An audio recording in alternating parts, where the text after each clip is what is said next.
Good morning, good morning. We begin with this meeting. Before the meeting begins, we'll allow our interpreter to introduce themselves and provide instructions for interpretation. Please. Good morning. Announcement from the interpreter. To use the interpretation feature, please scroll to the bottom of the Zoom screen where the meeting controls are.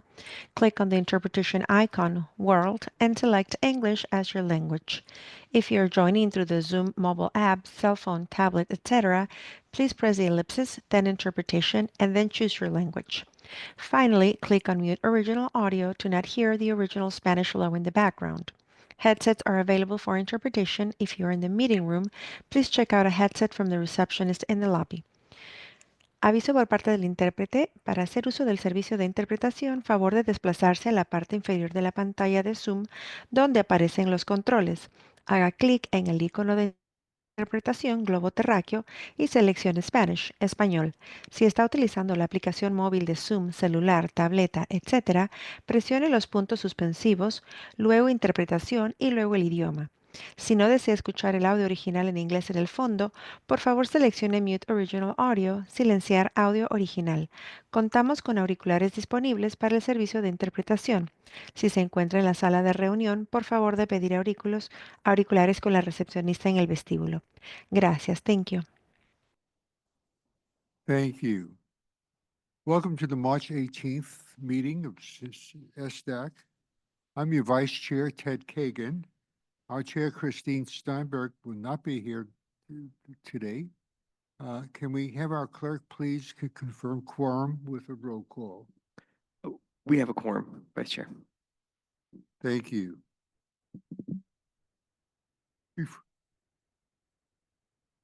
Before we begin with our agenda items, I'd like to review how to participate in today's meeting. Members of the SANDAG may raise their hand and I will call upon you by name, hopefully.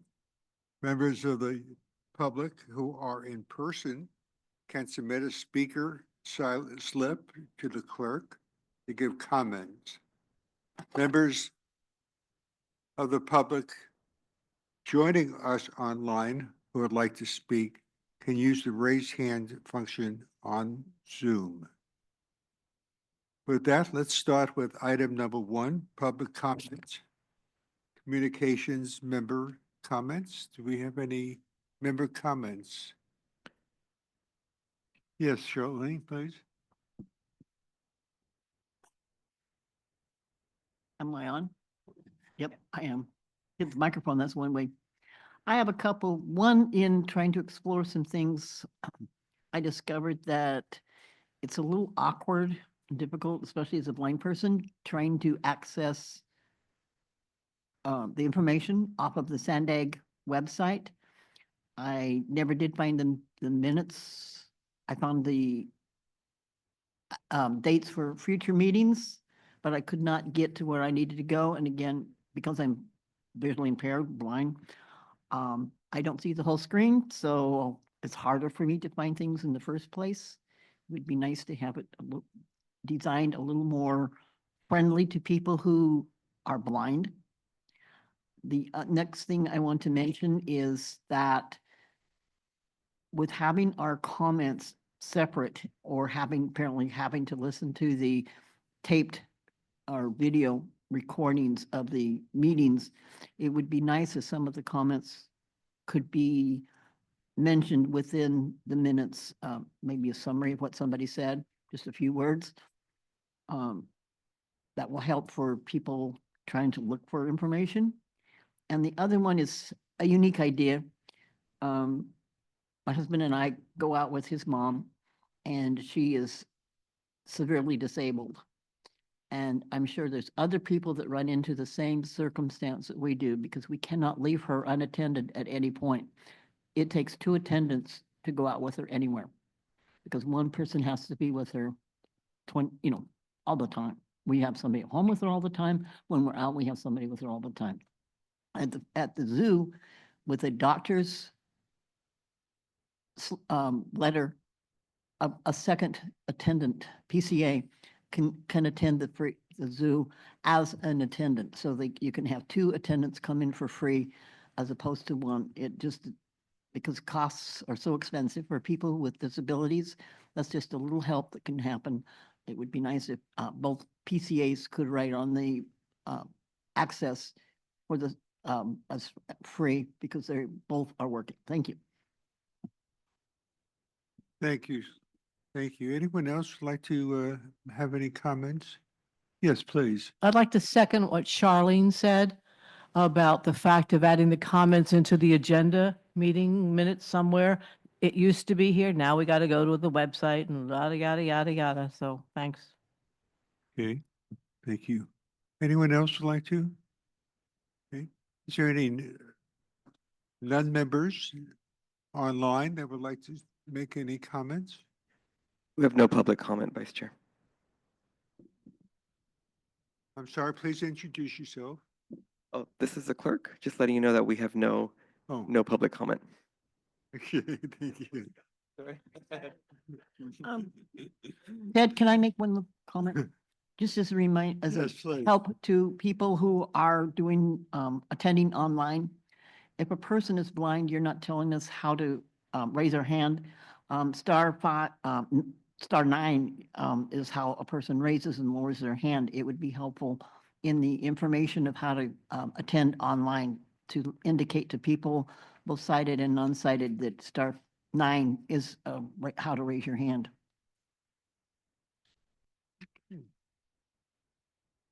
We don't have any non-members to.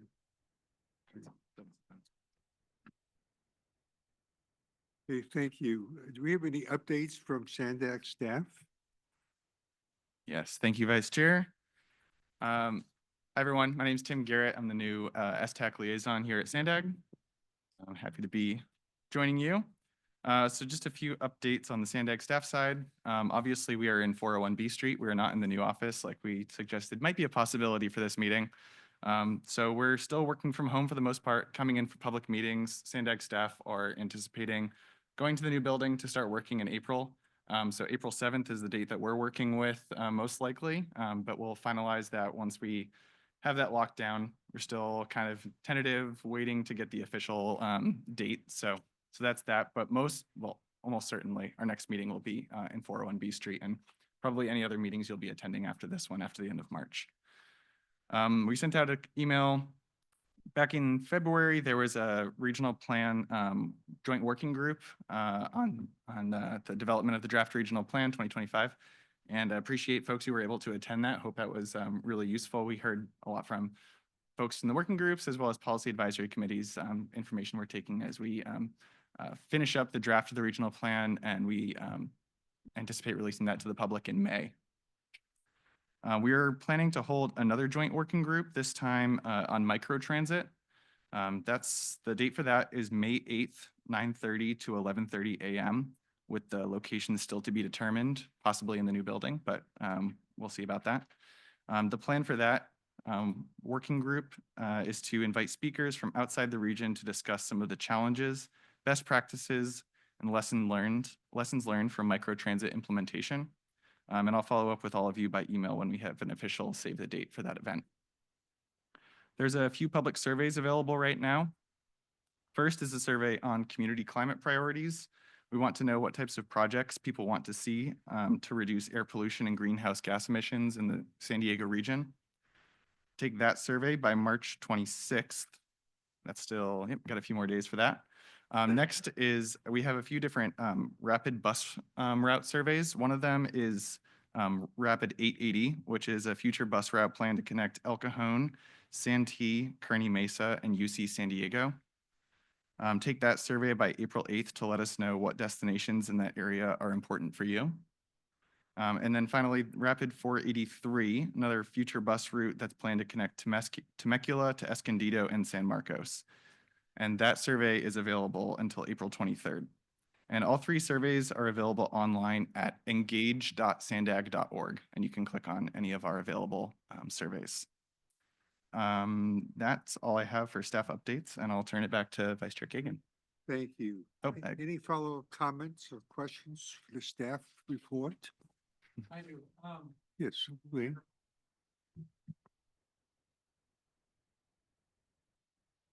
On the new building, I drove over by there.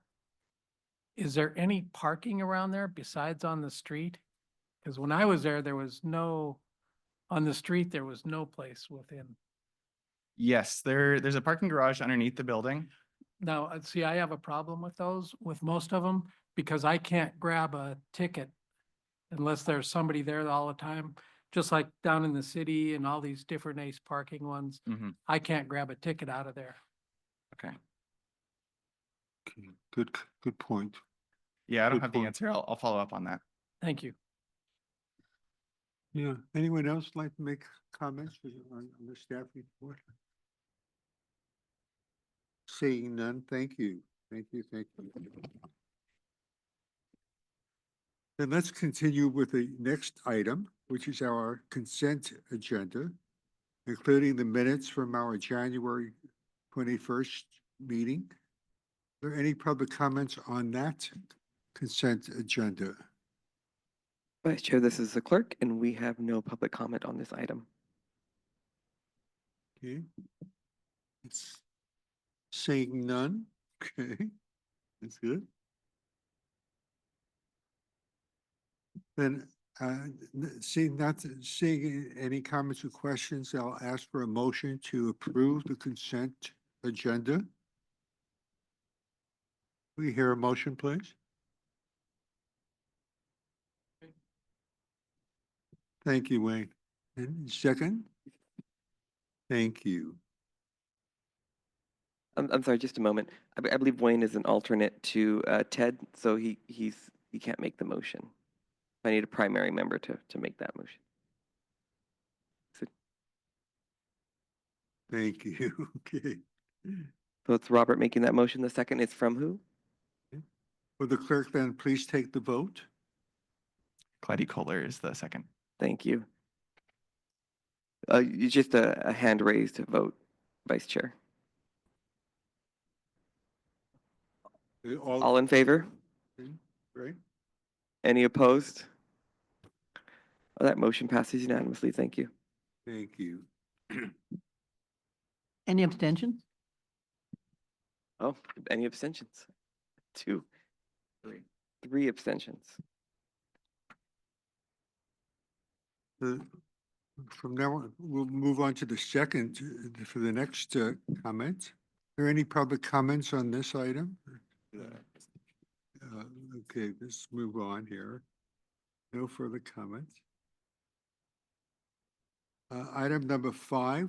Oh, no. Did I miss one here? Yeah, here we go. Item 3. Item number 3 is a discussion item on the coordinated plan. We'll have a presentation from Tim Garrett and Ruby Morales on the development of the plan, including preliminary results from the recently completed survey. Okay. Tim is taking his position.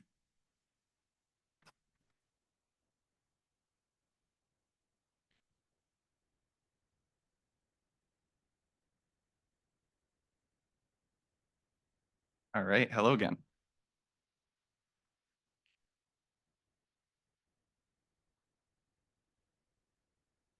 All right. So my name is Tim Garrett, as I mentioned before, joined here by Ruby Morales. We're both associate regional planners here at SANDAG and presenting an update today on the coordinated plan. So just as a reminder, the coordinated plan, I'm sure many of you are familiar with it, but it's a SANDAG requirement. It provides a 5-year blueprint for how SANDAG and partner agencies, including some of the organizations represented on STAC, will provide transit and social service transportation for the San Diego region. The plan focuses on strategies to address the transportation needs for the region's older adults, people with disabilities, and people with limited means in particular. And completing the plan fulfills various requirements and ensures that funding is available for providers in the region. Some of the requirements that we have to meet are included here. From the federal side, this is established in federal transit law, requires us to look at the transportation needs of those populations, as I mentioned, and come up with strategies to meet the needs and also develop priorities for funding.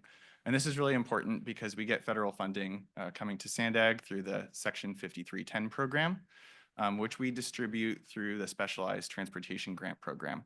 And so we, through the coordinated plan, establish what the priorities for this funding should be, and then we administer it through that program. The applicants have to be responding to the needs that we identify in the plan.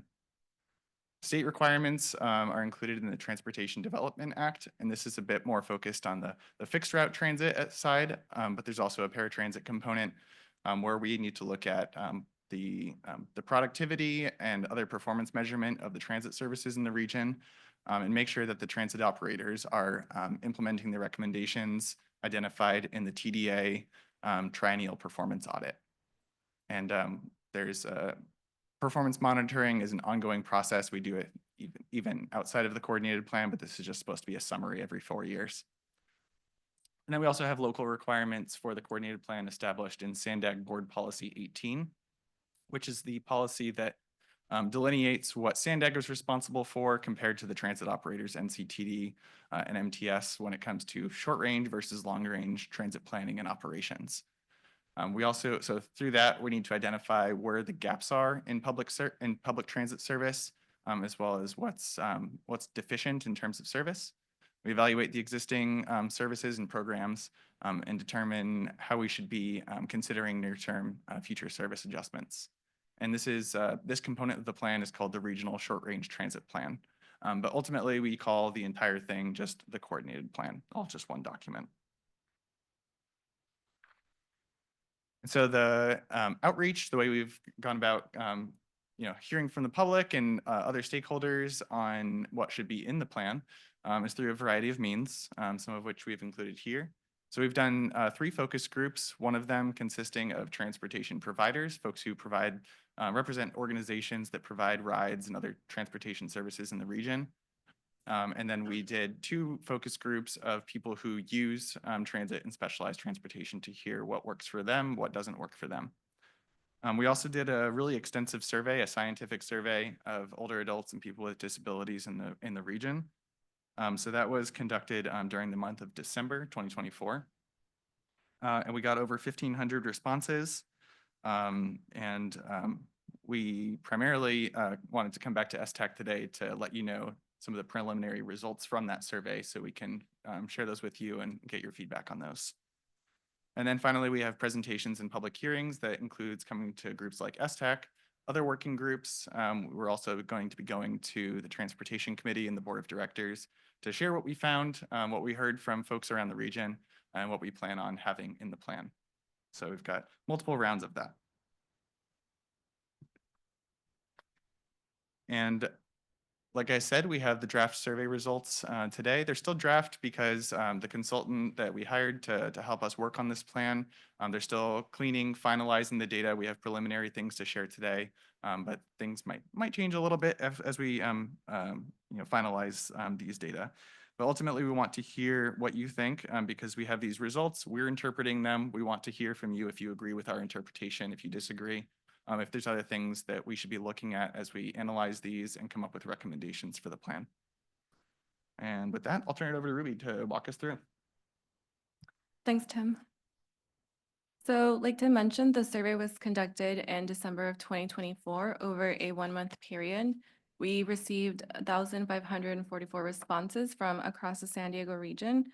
To be eligible for the survey, respondents had to be 65 years of age or older, or with a disability, or both. There's a table on the screen that shows the breakdown of participants with a disability and no disability. So we received a total of 720 responses from participants with a disability, and we received 1,360 responses age 65 and older. Participants were asked to self-identify their disabilities. Mobility impairment was the most common type of disability, along with vision and hearing impairments. And I'll be going over different graphs that speak to the survey data. So I do want to know if you're following along on your iPad and if you're able to zoom in to see the figures a little bit closer. So we do apologize if they're a little bit small, difficult to see. So I do recommend zooming in. So this graph shows responses from older adults. Respondents were asked about trips they had made in the last month and the mode by which those trips were made. And like I mentioned, this graph shows responses from older adults only.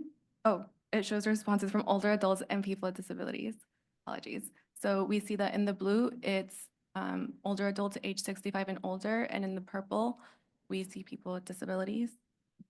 And the bar all the way on the left shows that personal vehicle was the mode most chosen, followed by getting a ride from a family or friend, and then walking or using a wheelchair. And then based on this graph, we can see that people with disabilities rely on a lot of different modes, as we can see by the mode usage across all the bars.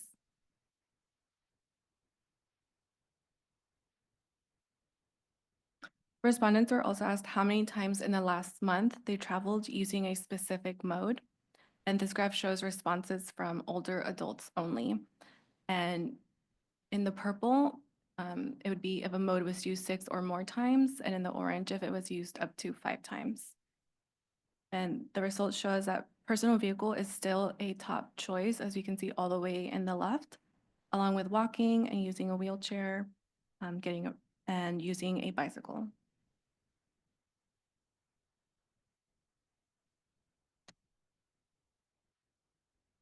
When we look at how people with disabilities responded, personal vehicle is still the top mode. And we can see that all the way in the bar to the left. But we do see an increase in the number of trips made by public transit, paratransit, taxis, and modes in the other category as well. And again, this is the frequency of the mode that is being used. The survey included a section that asked respondents about their unmet transportation needs. Respondents were asked how often they are not able to go somewhere they need to due to a lack of transportation.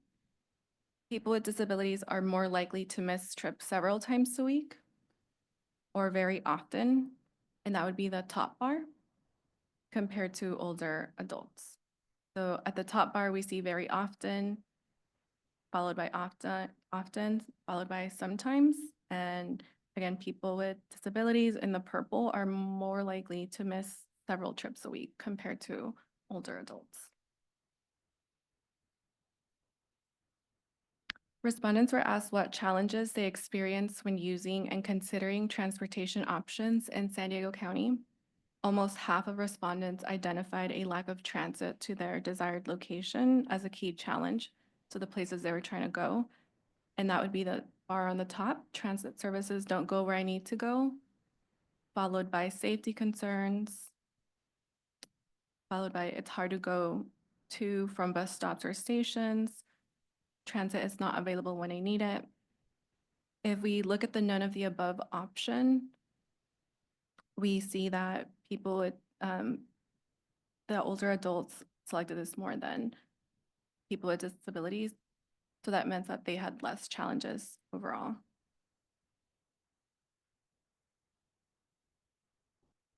Respondents who missed trips were asked what would help them complete their necessary or desired trips.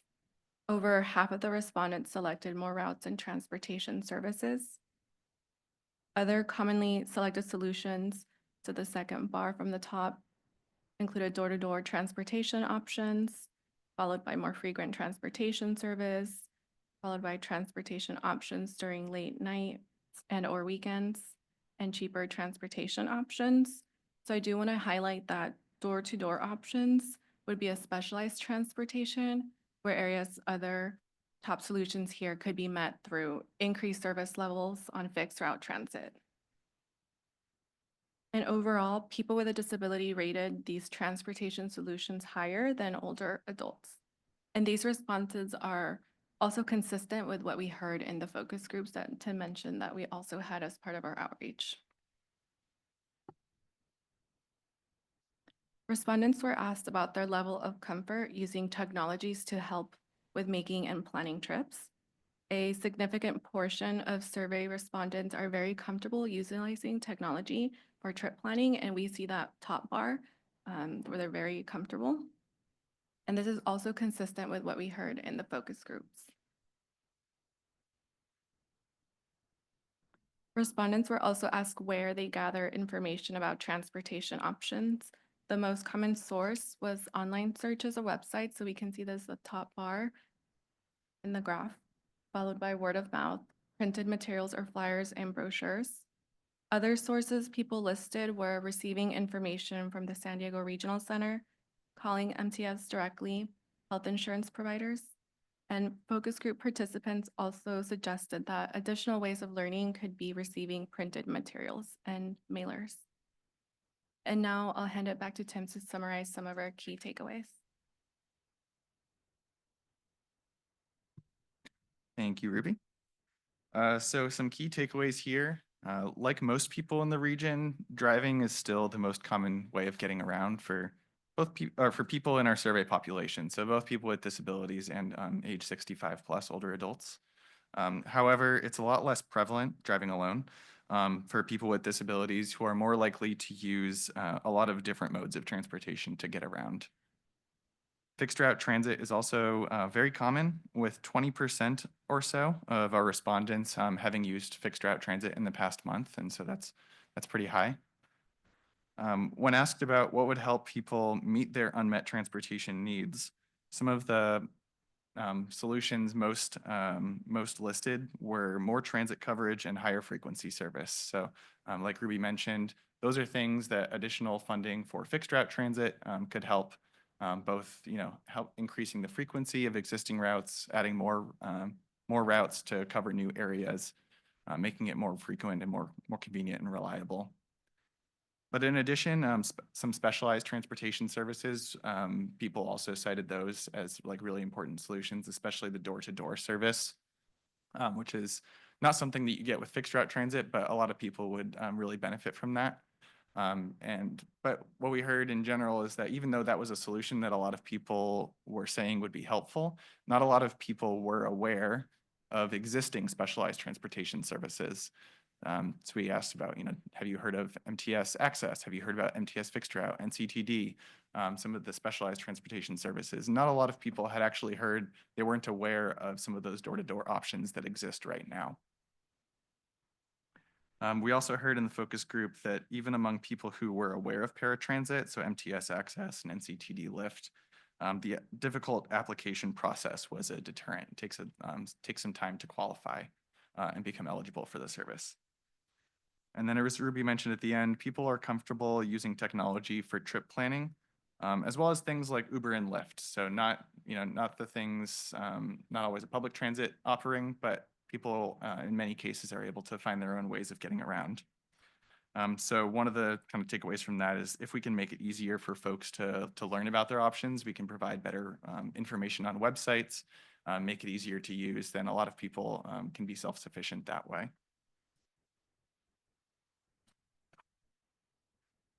And so we highlighted here a sample of some of the results that we got, but we asked many questions during the survey, so we'll have a lot more data to dig into, different patterns to identify between older adults and people with disabilities. And we also can, separate it between older adults, age 65 plus, and then maybe 80 plus or 85 plus, kind of like highlighting within that older adults category some different challenges that people raised. There's also, like I mentioned at the beginning, a big performance measurement component to the plan. So that's looking at transit, paratransit, neighborhood electric vehicles, microtransit, how those services that are on the ground right now, how well they're doing. We also want to look at how well the CTSA, Consolidated Transportation Services Agency, is doing on the things that it's trying to do in terms of coordinating transportation services across the many providers in the region, and then look at how well our specialized transportation grant program is doing at meeting the goals of a previous coordinated plan. We also want to expand on the idea of the unmet transportation needs and cost. We had the question about how many times people weren't able to go somewhere. We want to expand on that and estimate how much additional funding would be needed to help meet all of that need, because that would help let our board know like how much greater need is out there, how much more it would cost to meet that. And ultimately that feeds into what the goals and objectives for implementing the plan should be. What do we want to do with the existing funding that we have for transit and specialized transportation? What could we do if we had additional funding beyond that? What new gaps could we fill? And what should the recommendations be for those kind of different priority funding scenarios? And then we plan on releasing the draft of this plan in April 2025. We have a few more groups that we want to bring this to, this presentation to, these results, and hear their feedback before we release the draft plan. We anticipate it'll be available for a month before we bring it to Transportation Committee for approval. So plenty of time to read through the plan and get some feedback and finalize that. With that, want to open it up to you all for questions, any feedback, comments. We really want to hear what you have to say about if we're looking at things the right way or other things that we want to highlight. So with that, I'll turn it back to Chair or Vice Chair Kagan to handle any comments.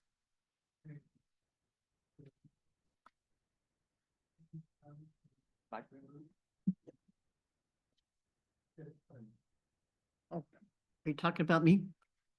Yes. I hear bells going off in my head and I see red flags. You're talking about putting out information by print. I'd like to remind that a number of people are legally blind and don't have access to print. And there are people who are seniors who can't see anymore but don't admit to being legally blind. But there's a massive group or a very large part of this group that don't have access to printed material. So please make it audible as much as possible. Some could be by going to some of the organizations that serve people with disabilities and putting presentations there. But please remember, written does not cover everybody. It leaves off a number. Thank you. Thank you. Any other comments? Yes, please. This is Sharon Beckus. A couple of questions. One on the slide that's frequency of missed trips. Was that slide broken down as to why those trips were missed? What mode was failing? Was it the taxi? Was it the Uber? Was it the public transit? I'd like a breakdown of that. Second thing is, why didn't you include a survey in here? Because I'll tell you what I do with surveys. If I get burned out, I stop. And maybe I'll go back to it later. So I need to know how long your survey was and what the kind of questions were and how long it took. Because did you offer an ability to go back to the survey later? So those are what I'm giving you feedback on. Thank you, Sharon. Yes, please. Hi, thanks for your work on this. We were just wondering if you also tracked for income level and for what the purpose of each trip was during the survey.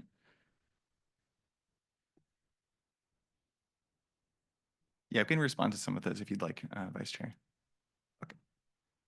So I'll go back to Sharon's first. The breakdown of missed trips. So I know that we do. So we did ask the number of times people didn't have transportation options available to them. This wasn't a mode specific. It was just like you have no modes available at all. No like there's no fixed out transit. You don't have your own car. You are not able to get a ride from other friends and family members, things like that. We do have a follow-up question to this one, which was what was the purpose? Why were you trying to make this trip? So while you're going to a medical appointment, were you going to do some errands? Were you going shopping? Were you trying to go to school or work? Things like that. So we are able to break this down more into the trip purpose. And I'll double check to see if we have a question about if folks were trying to use a certain transportation mode. But this, I think the idea of this question was when you have no transportation modes at all. But I think we might have some reliability questions about other transportation modes. We'll double check. There's a lot more questions than what we put in the presentation today. So we'll be sure to highlight that in the report. We'll have a survey report attached as part of the coordinated plan document. So there'll be like a detailed analysis of the questions. And then for Marcy's questions about income, yes, we did ask. It wasn't, so to qualify for the survey, to be eligible for the survey, you either had to be age 65 plus or have a disability, self-identified. We didn't make income an eligibility question, but we did ask for everyone who wanted to respond, what is your income level for your household? And so we were able to be able to say, of the people who responded, we'll be able to say how many were low income, very low income, like what their income level was and the number of people in their household. So we will be able to talk about that. And then the trip purpose, yeah, like I mentioned, we do have basically all of these questions broke down the trip purpose. So we're able to say which types of trips people were trying to make and what types of trips they use different modes for. So maybe they drive alone more often for shopping trips, but they are, if they're going to work, maybe they're more likely to use transit or something like that. So we do have a lot more breakdown on the trip purpose. Hope that answers your question. The survey? Thank you. And anyone else would like to make a comment? Yes, please. Yeah, I want to know if you had asked a question about average trip distance. I think we didn't do that question specifically, just because in checking with our folks in-house who do a lot of surveys beyond just this topic, but all types of transportation surveys, the time that people actually travel and the time that they say that they travel often varies a lot, especially, if we know from research that if folks are waiting for transit, for example, they estimate the time that they're waiting to be longer than they actually are, just because it's not the most pleasant thing to do. So if you're waiting for a bus for 2 minutes, maybe it feels like 4, something along those lines. But Yeah, no, I was actually more speaking like mileage, like not necessarily time that they expected to spend on it, but the mileage they were planning to travel, because San Diego is spread out Sure. significantly, so that would make a big difference. We did ask the most recent trip that people made. So of the 1,500 people that took the survey, we do have the most recent trip that they told us about. So we are able to figure out the mileage of that based on if it was like from their home and where they went to. It's like you're able to input the location of where those things are. So we'll be able to calculate the distance of those. I want to go back to Sharon asking about the survey. You mean like the list of questions? Yeah, so yeah, we didn't include that in the report today. I think we will include that with the final report. At least a summarized version, it's a little bit different. So depending on how you answer the questions, the number of questions you get asked will be a little bit different from each person. Because we're not going to ask how many times you used transit in the last month. If you said 0, we're not going to ask about the frequency. So the number of questions is a little bit variable depending on the user, but we'll include that with the report. Yes, it was done online. If you got tired of doing the survey questions, you say, well, I'm gonna take a break, I'm gonna have something to eat, now come back to the survey. Okay, were you allowed to do that? I'm not 100% sure. Ruby, do you know? Yeah, you were able to pause and come back to it. We don't have the exact numbers for like the timeout. But adding to what Tim said, people did also take the survey over the phone as well. So it was online and over the phone. Okay. Yes, please. Did you do the survey countywide? And what I'm wondering is, people in the north have different transportation challenges than people here in downtown San Diego. So to get a true balance of what the true issues are. Yeah, so we do have, it was across the whole region, and I don't have the exact numbers for how many people in different areas of the county responded, but it was fairly spread out. And we were intentional about that too. We were primarily targeting the way we identified who to send the survey to, especially we did like an address-based sample. So folks got postcards in the mail was the primary way of reaching out, but we also did specific emails for people who we knew would be interested.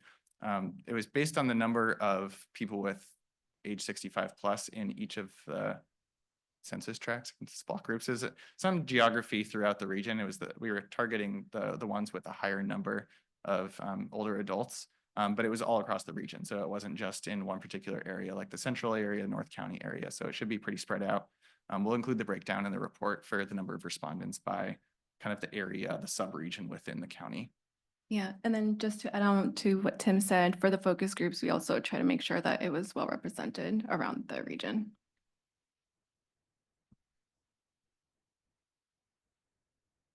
Yes, please. Just wondering, would it be possible to email us a copy of the survey? I mean, just the questions so we can look at it.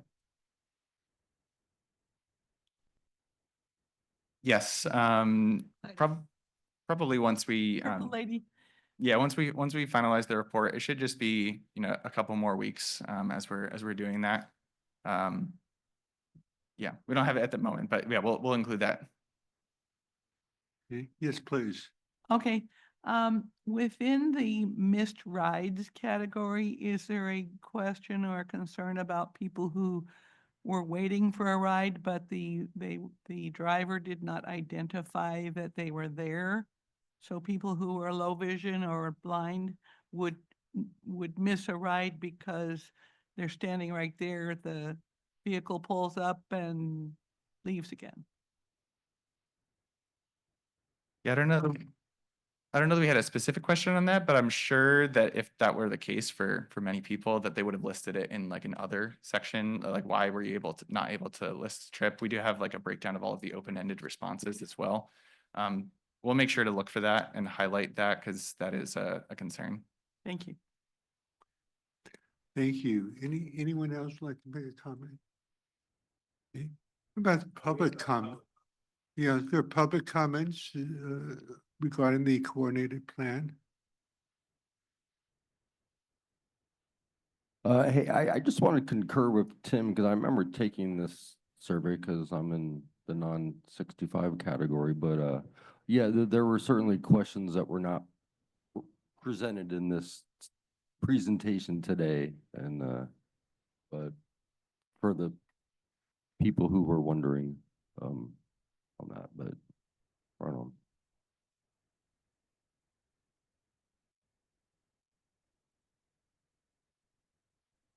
Thank you. Is anyone else in the public?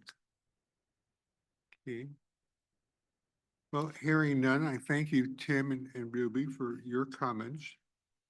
Let's you. move on then for the next item, number 4, which is the information item with updates from MTS and NCTD. In fact, I'd like to, will you begin, MTS? Yes, good morning. First, I just wanted to start off by saying today is National Transit Driver Appreciation Day. So anybody that knows somebody or sees an operator, make sure to thank them. Secondly, I took part in a focus group with SANDAG a few months ago. One of the items that came out of that focus group was the need for same-day paratransit. So MTS is going to roll out a pilot program for same-day paratransit. It'll start July 1st.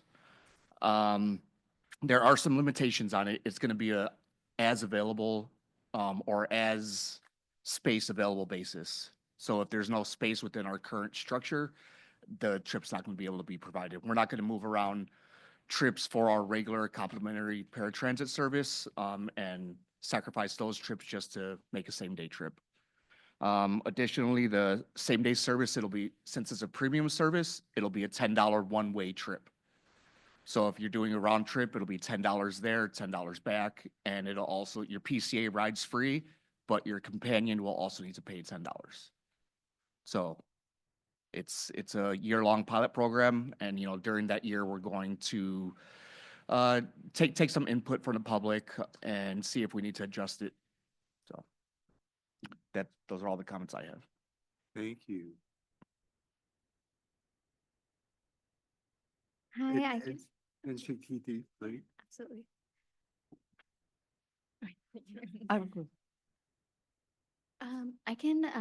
I'll just introduce myself really quickly. I'm Yoni Chalakova. I'm a senior transit planner at North County Transit District.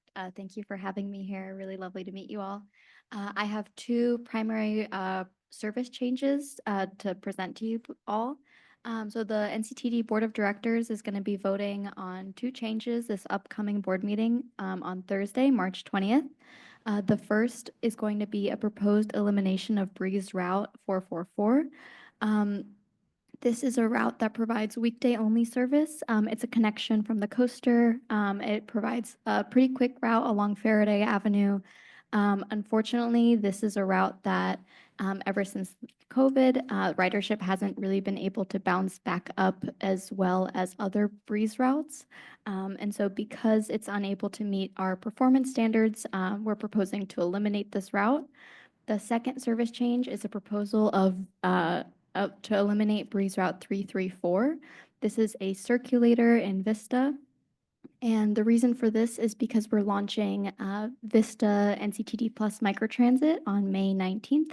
So we don't want to duplicate services in this area.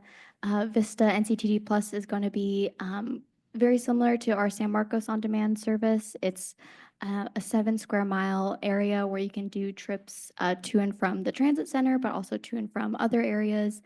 Within this zone, we have Vista Community Clinic, the Vista Transit Center, 2 other Sprinter stations, Vista High School, the Boys and Girls Club, and a lot, many grocery stores, lots of options for folks. And so if the board does approve this proposal to eliminate 334 and 444, this would take place on May 18th, and the Vista NCTD Plus zone would start on May 19th. Thank you. NCTD paratransit, last time I talked about NCTD is bringing all of their transit services in-house, so we are in the process of insourcing. That currently means we're interviewing all of the staff that is coming from the contract providers. So they will all become NCTD employees. So we're trying to get that all transitioned for payroll, make sure everybody has an NCTD ID. We're doing training. We're getting a training department up and running. There's just a lot of things happening in the background, but it looks like we're on track to make this happen. Yoni talked about the microtransit Vista coming online on May 19th, so we're on board with that. Our current supplemental service providers, taxi providers, those were contracted through our contractor, MV Transportation. We have since gone out for an RFP to bring those taxi providers in-house. So that has been just finalized. So we will be bringing 4 taxi providers in-house, and we'll be managing it directly from NCTD rather than through a contractor. So it was a competitive bid. Everybody who could provide transportation was allowed to bid on it, and we ended up choosing 4 providers. So that's what we're currently at, and I'll bring you more in the next meeting. Thank you. Hi, Alec Borman from FACT. We are currently preparing for our Access for All Cycle 2 grant, which we're estimating to begin in late April. So in preparing for that, we are procuring a scheduling and dispatch software and after-hours call center. Thank you. Is there any comments from, any questions or comments? Yes. Hi, I just have a couple questions for Charles. For the same day rides that are going to be $10 each way, are they able to will you guys have special prepaid tickets, or can they like double up on those prepaid tickets that are currently $5 each? So we will not print off $10 tickets. They could use any combination of tickets that they currently have. Cool. Where are you guys going to start the pilot program?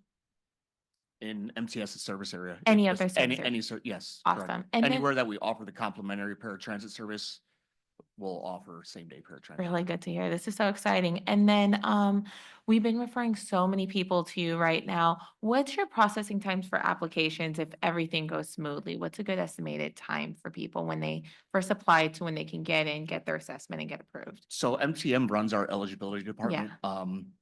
For the time they apply, they usually get an appointment within 21 days, a decision within 30. So it's about a month process in total. So Cool. Thank you. Okay, thank you. Any other quick comments or quick? Yes, please, Charlene. Okay, yeah, thank you for saying my name, because when you say you, I can't tell who you're talking to. I was wondering if you'd had checked to see what LA does, because their LA access, their paratransit has the 24-hour, the same day service but I don't know if they charge extra for it. My understanding was they didn't. But I was wondering if you had looked into that and see how they're working it. I've reached out to a few transit agencies within California prior to coming out with the pilot template. So LA was not one of them. I did reach out to Samtrans, which is in Northern California, Orange County. I spoke to North County and also San Francisco Paratransit. Yes, sure. And I have a question and a feedback about MTS 30 route. The 30 route goes to my UCSD health plan on Villa La Jolla Drive, and there's been that ongoing construction on that street, which has been totally awful. And the 30 won't even go down that street. So when I'm coming back from my doctor's appointment, I have to go forward to Nobel Drive or to UTC to come back to go to La Jolla. So that's been an inconvenience. However, NCTD, kudos, the 101 bus does stop there.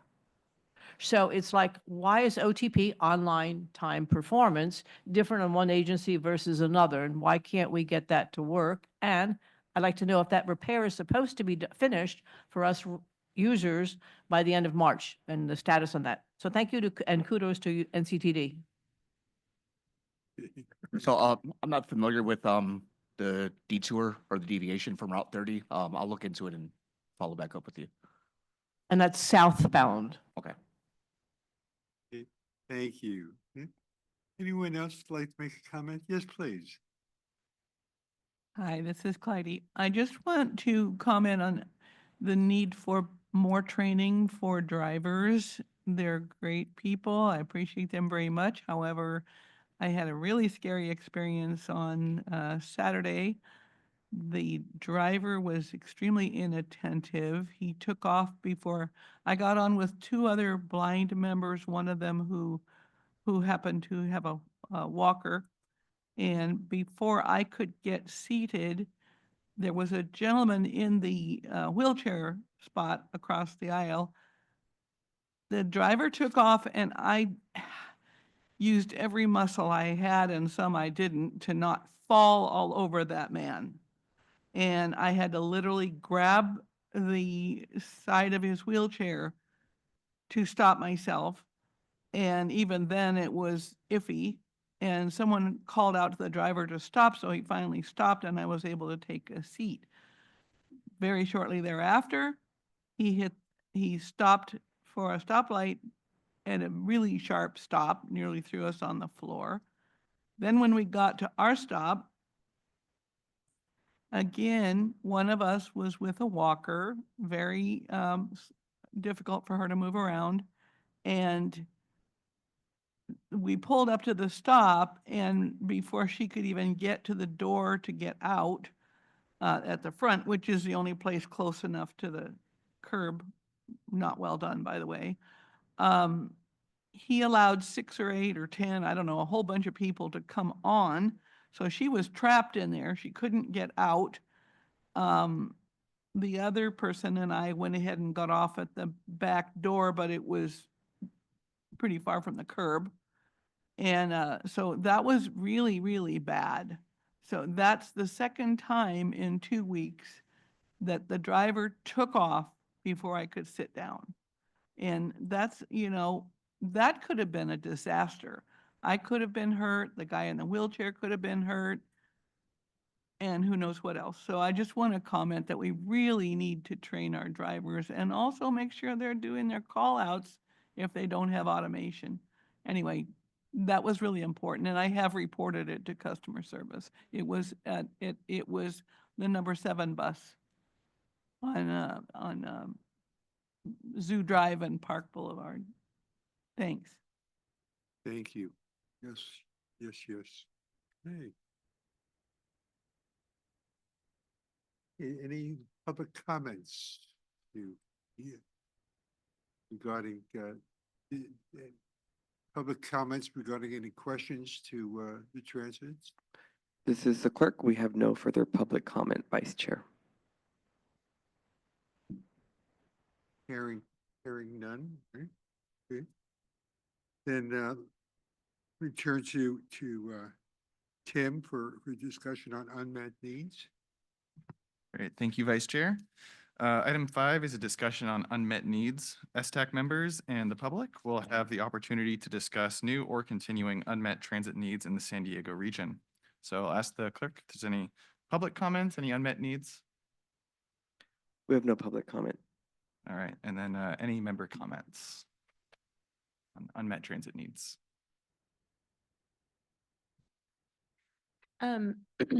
You probably don't know the answer to this, and I just want to bring it up for discussion, but I'm concerned about federal funding coming into SANDAG, and if you guys have done any kind of analysis yet on how any recent changes with the government might impact 5310 funding or any other federal funding sources. Yeah, I don't have an immediate answer on that. I know that our government relations team in particular, and our financial planning team, as we're working on our fiscal year 26 budget, which is the draft was just released maybe 1 or 2 weeks ago. I know that we are taking a good look at that to make sure that keeping an eye on like what federal funding that we're anticipating will be coming or not coming. Some of our projects have been on pause because we've been, awarded grant funds, but we don't have the agreement signed yet, so we can't start working on those types of projects. I don't know about 5310 in particular, but we'll certainly take a look at that. And I'm sure our transportation committee and our board, which meet more frequently than this group does, will certainly be updated. But if we have anything to share with STAC, we'll keep you updated as well. Okay, thank you. Anyone else like to make a comment?